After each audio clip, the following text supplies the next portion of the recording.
Good morning, students. I've had a lot of questions about Canvas. How do I sign up? How do I get into it? What do I do once I get into it? So I've made a video that I hope will be helpful. The first step is, as I mailed out Monday, is to go to this URL, canvas.instructure.com/enroll/T8TW3J. It will ask you for an email. Please use your student email, and to set up a password, please use your last name and student number. Type that information in carefully, write it down someplace so that you can get into it. Then once you've created that account, the next thing you're going to do is go into Canvas. So if you go to canvas.instructure.com/login-canvas, you'll see this menu. So you type in your email. In my case, I use william.schmachtenberg@frco.k12.va.us. You're going to use your student email there and put in your password. And students and parents, please feel free to email me. That email account is connected to my cell phone. When you email me, I get a tone, and I'm trying very quickly to get back to you. In some cases, it's a couple of minutes. In some cases, it might be a little bit longer. But I do set your emails as a very high priority. So once you type it in, and please type it slow. It's easy to make a mistake, and you notice the password is hidden. So if you type the wrong thing in, obviously it's not going to let you log in. Once you do successfully log in, you'll see the classes that you're enrolled in. I'm going to be using Earth Science Spring 2020, and that's what you should be using as well, students. So you click on that. Once you get into the class, you'll notice that there's a series of tabs along the side. And I'm just going to switch to student view because the teacher view is a little different. First thing, please try and log in at least once every day if you can. The most important thing I want you to look at is the announcements. So I'm going to be trying to put announcements in here. I've already posted one, I think it was yesterday, but I'll be adding to that. This is going to include assignments that I'd like you to work on, or different activities that we have coming up here. Then after that, there's the assignments tab like this.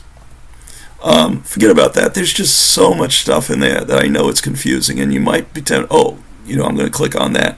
But Canvas puts all of the tests that I've created. In many cases, you don't need to do those.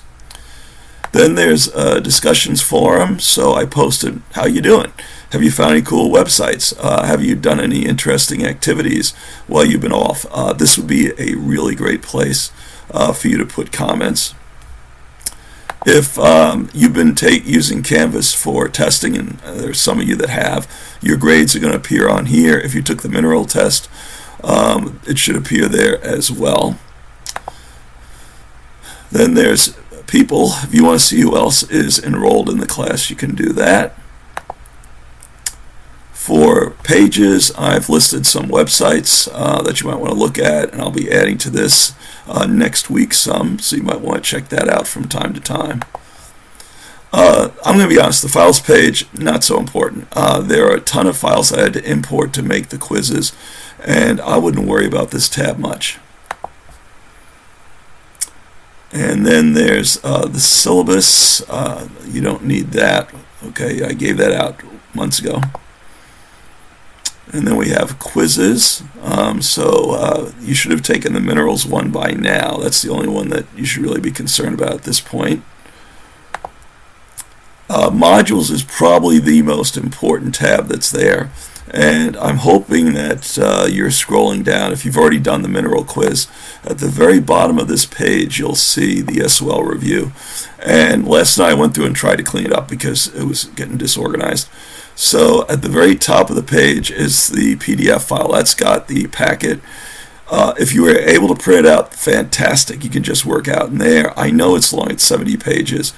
If you don't have enough cartridges, ink, whatever, if you just want to pull that up on your computer and look through that and maybe put your answers on a separate sheet of paper, that's fine. Then you'll notice I made all these videos last night, so I'm going through these SOLs and giving you the answers, going through some strategies that you can use for the SOL test. In some cases I go through why I arrived at a particular answer, so I hope they're helpful. And at the very bottom, if you just want to read my PowerPoints and get the answers that way, it's there for you. All of them are in that one file. Up to this point, I think it was a couple of days ago, I had broken them down by SOL, but I figured we can consolidate that. And then you scroll back up. There's a couple of more links here for conferences and collaborations. I haven't decided what to do with that yet. We may do something with it. If so, I'll put an announcement on there. If not, so be it. And then the last thing you want to do is log out when you're finished. And that's it. I hope this has been helpful, students.